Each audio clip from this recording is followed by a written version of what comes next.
आम आदमी पक्षाचे नेते आणि दिल्लीचे मुख्यमंत्री अरविंद केजरीवाल आपल्या वादग्रस्त वक्तव्याने नेहमीच अडचणीत सापडत आलेले आहेत। यापूर्वी पण त्यांना आपण केलेल्या अशा नको त्या वक्तव्यामुळे उच्च न्यायालयामध्ये जाऊन माफी मागावी लागली, जेव्हा त्यांच्या विरोधामध्ये बदनामीचा खटला दाखल झाला। अरुण जेटली असो किंवा नितीन गडकरी यांनी केला होता आणि आपण कसे हवेत दावे करतो हे चूक आहे असं त्यांना प्रत्यक्ष माफी मागावी लागली नाक रगडून। याच केजरीवाल यांनी काहीच कारण नसताना काश्मीर फाईल्स या चित्रपटावरती वादग्रस्त असं वक्तव्य त्यांच्या विधानसभेमध्ये केलं आणि त्यांच्या या वक्तव्यावरती त्यांचे सगळे बाकीचे सहकारी आमदार खदाखदा हसताना दिसले आणि तो जो सगळा व्हिडिओ सध्या व्हायरल होतो आहे। एक साधा गोष्ट होती की समजा काश्मीर फाईल्स या चित्रपटाबद्दल किंवा हिंदूंचा जो प्रश्न त्या ठिकाणी झाला, नरसंहार झाला ज्या पद्धतीनं काश्मीरी हिंदूंचा, ह्याच्यावर कोणाचं वेगळं मत असू शकतं। जे काय तपास करायचा आहे, शासकीय पातळीवरती काय चालू आहे ती वेगळी गोष्ट, पण हा चित्रपट समोर आल्याच्या नंतर फार मोठ्या प्रमाणात सर्वसामान्य लोकांनी ज्या पद्धतीने एकदम हबक झाले की इतकं काही सगळं घडलेलं होतं, हे थोडंफार ऐकून होतं, माहितीत होतं, पण जेव्हा समोर दृश्य दिसतं तेव्हा कुठलाही ज्याला संवेदन क्षमता आहे तो माणूस हादरून जातो अक्षरशः। काही प्रसंग तर पाहावले जात नाहीत डोळ्यांनी। बऱ्याच जणांनी अशा प्रतिक्रिया व्यक्त केल्यात की ते आम्ही बघू नाही शकलो। अशा वेळी त्याच्यावरती कुठली टीका करण्याच्या पेक्षा शांत बसणं जास्त संयुक्तिक होतं। तुम्ही ते न करता तो चित्रपट आता मोठ्या प्रमाणात चालत आहे आणि हा भाजप कसा त्याचा प्रचंड प्रोपोगंडा करतो आहे इतपतही ठीक होतं, पण हे फिल्म झुटी है असं त्यांनी म्हणलं आणि त्याच्यावरून त्या सगळ्या काश्मीरी हिंदूंमध्ये एक संतापाची लाट उसळली। आता मुद्दा असा येतो की दोन गोष्टी आहेत। एक तर पहिली गोष्ट म्हणजे तो एक चित्रपट आहे, कला आहे, त्या कलाकाराचं अभिव्यक्ती स्वातंत्र्य आहे, त्यांनी ते मांडलं आणि इतके उपर त्यानं ते सगळं वस्तुस्थितीला धरून मांडलेलं आहे। म्हणजे तुम्ही जेव्हा झूट म्हणता तेव्हा एक तर तो खोटं आणि दुसरी गोष्ट त्यांच्या दुःखाची अवहेलना तुम्ही करताय, त्यांच्या 32 वर्षाच्या उपेक्षेची अवहेलना तुम्ही करतात आणि तेही तुमच्या स्वतःच्या राजकारणापोटी। इतकाच सोपा मुद्दा नाही हा। दुसऱ्या कुठल्या मुख्यमंत्र्यांनी काही बोलणं आणि दिल्लीच्या मुख्यमंत्र्यांनी बोलणं याच्यामध्ये फरक आहे की काश्मीरमधल्या ह्या हिंदूंचं मोठ्या प्रमाणात जे विस्थापन झालं, त्यांना सगळ्यात जास्त शरण दिली ती जम्मू प्रदेशाने लागून असल्यामुळे आणि त्याच्या खालोखाल सगळ्यात जास्त संख्येनं हे काश्मीरी हिंदू निर्वासित म्हणून येऊन राहिले ते दिल्लीमध्ये आणि त्याच राज्याचा मुख्यमंत्री अशा पद्धतीनं आपल्याच राज्यातल्या जनतेचा एक हिस्सा असलेले हे जे सगळे काश्मीरी हिंदू आहेत त्यांच्या दुःखावरती डागण्यात येतो आहे। बरं, दुसरं म्हणजे ह्या विस्थापित हिंदूंसाठी काय केलं असं तुम्ही जेव्हा भाजपला तोंड वरती करून विचारता तेव्हा ह्यांनी स्वतः पत्रकारांना मुलाखत देताना असं सांगितलं, नाविका कुमार टाइम्स नावच्या ज्या आहेत त्या, की आम्ही 233 काश्मीरी निर्वासितांना शिक्षकाच्या नोकऱ्या कशा दिल्या आणि त्या परमनंट कशा केल्या कायमस्वरूपी। हा त्यांचा खोटारडेपणा लगेच त्या प्रत्यक्ष शिक्षक असलेले जे काश्मीरी हिंदू होते त्यांनी उघडा केला की यांनी नोकऱ्या दिलेल्या नाही आहेत।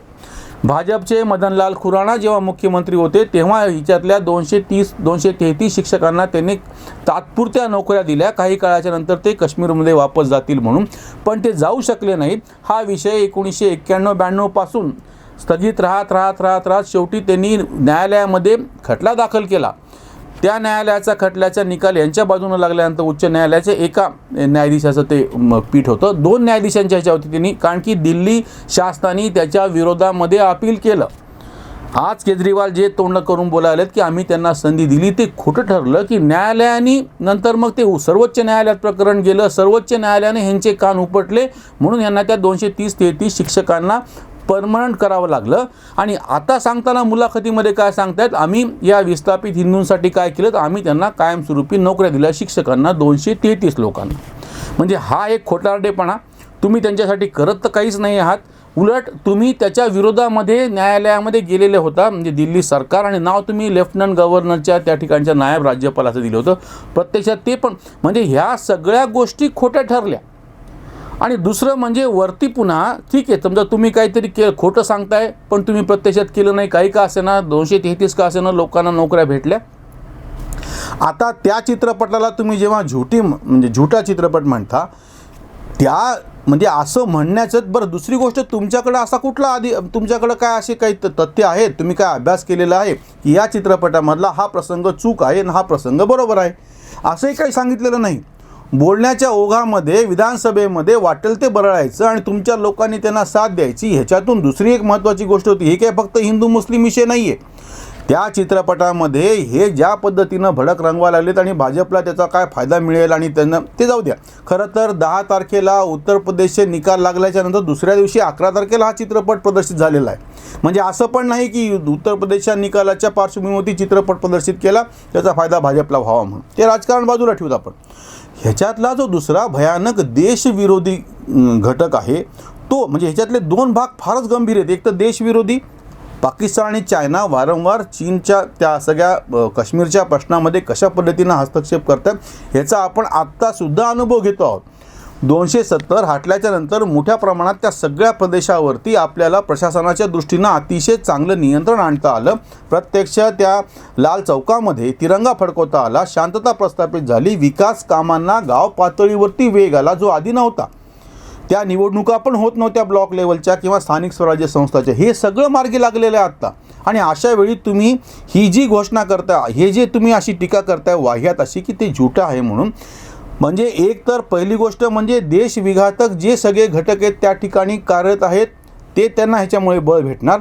आणि दुसरं हे जे तुलना पुन्हा चालू आहे की बाबा मुस्लिमसुद्धा मारले गेले, मुस्लिम मारले गेले किंवा इतर कोणी मारले गेले हा मुद्दा नाही आहे.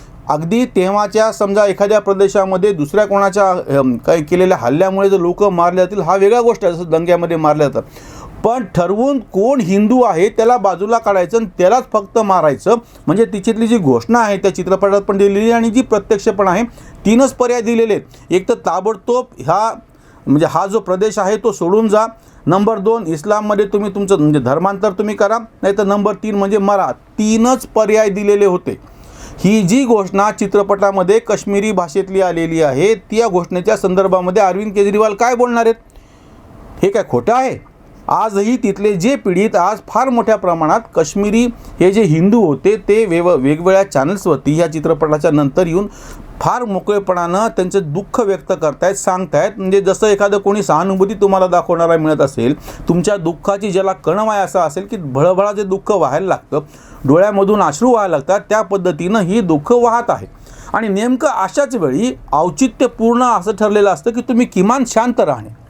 तुम्हाला एखादी गोष्ट मंजूर नाही किंवा राजकीयदृष्ट्या गैरसोयीची असेल तर किमान अशा वेळी शांत राहणे हा त्याला पर्याय असतो. पण तसं न करता अरविंद केजरीवाल अतिशय बेजबाबदार पद्धतीनं हे झुटी आहे असं म्हणतं आणि त्यांच्यासाठी केलेल्या मदतीच्या खोट्या गोष्टी सांगतं. हे याच्यातला अतिशय काय म्हणता येईल निंदनीय असा प्रकार आहे. अजून एक महत्त्वाची गोष्ट म्हणजे राजकीयदृष्ट्या तुम्हाला आत्ताच पंजाबचं तुमच्या बाजूनं निकाल लागलेला आहे. अपेक्षा अशी होती की तुम्हाला आता एक प्रौढत्व राजकीयदृष्ट्या यायला पाहिजे, गांभीर्य यायला पाहिजे. दिल्लीसारखं पूर्ण राज्य नसलेलं तुमच्या ताब्यामध्ये होतं, पण पहिल्यांदा तुमच्या ताब्यामध्ये पंजाबसारखं एक पूर्ण राज्य आलेलं आहे. असं असताना तुमची भाषा कशी असायला पाहिजे, किती गांभीर्यानं बोलायला पाहिजे, किती समजदारीनं बोलायला पाहिजे, ते न करता तुम्ही अजूनही तशाच पद्धतीच्या वाह्यात भाषा करायला जी की तुम्ही निवडणुकीच्या पूर्वी अण्णाच्या आंदोलनामध्ये गल्लीबोळामध्ये प्रचार करत असताना तुम्ही जी भाषा वापरत होते रस्त्यावरची 3 तशाच पद्धतीची भाषा वापरायला. कुठला तरी कागद घेऊन फडकवायचा आणि सांगायचं की माझ्यापाशी पुरावे, तर प्रत्यक्षात ते पुरावे नसतात.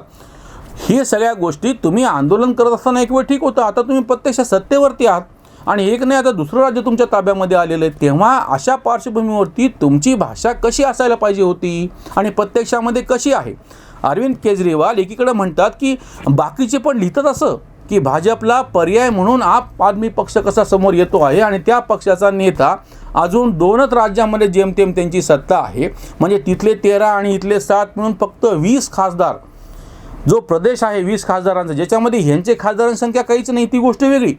पण आपण तरीही राजकीयदृष्ट्या त्याचं वजन मोजत असताना 543 जी आपली लोकसभा आहे त्याच्यातल्या फक्त 20 खासदार असलेल्या प्रदेशावर तुमचं राज्य आहे, तुमचे वक्तव्य असं होऊन बसलेलं आहे. अरविंद केजरीवाल यांनी लक्षात घ्यावं की जर त्यांना समांतर असा एक राजकीय पर्याय भाजपला म्हणून स्वतःला जर समोर आणायचा असेल, अशा पद्धतीची वक्तव्य करून चालणार नाही. ही देशविघातक आहेत.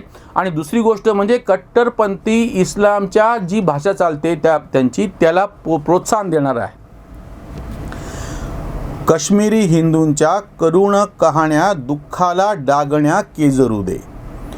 काश्मीरी फाईलचं प्रचारी व झूठ भाजपाला बोट दावीत असे. कोंडलेले दुःख वाहे भळभळा करुणा जिव्हाळा दावा जरा. राजकारण ते ठेवा की बाजूला, समजा उमाळा दाटलेला. कुणी काय केले पुरे झाल्या बाता, आता हाती सत्ता वापराती. देशद्रोह्या हाती कशाला कोलीत, देशद्रोह्या हाती कशाला कोलीत, बसता चोळीत गाल मग. कांत वाकडी ही बुद्धी राजकीय, कांत वाकडी ही बुद्धी राजकीय, वृत्ती निंदनीय देशद्रोही, वृत्ती निंदनीय देशद्रोही. याच पद्धतीने राम मंदिरच्या प्रश्नावरती असंच राजकारण विनाकारण विरोधी पक्षांनी केलं होतं. आणि नाही म्हणलं तरी म्हणजे खरं तर हे शांत बसले असते तर विषय मिटला असता. फुकट भाजपला एक जास्तीची सहानुभूती या विरोधी पक्षांनीच तयार करून दिली. आता परत एकदा काश्मीरी फाईल्सच्या निमित्ताने फार मोठ्या प्रमाणामध्ये हे जे सगळे हिंदू आहेत त्यांची एक सहानुभूती भाजपकडं तुम्ही आपणहून द्यायला लागलात. खरं तर तुम्ही शांत बसले असते तर हा विषय संपून गेला असता, चित्रपट विशिष्ट पद्धतीनं चालला असता आणि संपला असतं. पण ज्या पद्धतीनं केजरीवाल बोलत आहेत आणि पुन्हा काय सांगतात की तुम्हाला लोकांपर्यंत पोहोचायचं असेल तर हा चित्रपट तुम्ही यूट्यूबवरती फुकट सगळ्यांसाठी टाकून द्या. ह्याच केजरीवाल यांच्यावरती एक फार चांगलं असं त्यांच्या विरोधातलं ट्विट आलेलं आहे की जर तुम्हाला अशा पद्धतीचा चित्रपट यूट्यूबवर टाकून सर्वसामान्य लोकांपर्यंत पोहोचायचं असेल तर ह्या शासनाने 600-650 करोड दिल्ली शासनाने जाहिरातीवर खर्च केले ते बंद करा आणि यूट्यूबवर तुमच्या जाहिराती फुकट टाका. शासनाच्या काहीच गरज नाही तुम्ही पैसे खर्च करायची, अशी एक थप्पड सर्वसामान्य लोकांनी केजरीवाल यांना लगावलेली आहे. केजरीवाल शहाणे होतील याची काही शक्यता नाही. बघूयात भविष्यात काय होतं ते. इथेच थांबूयात. धन्यवाद.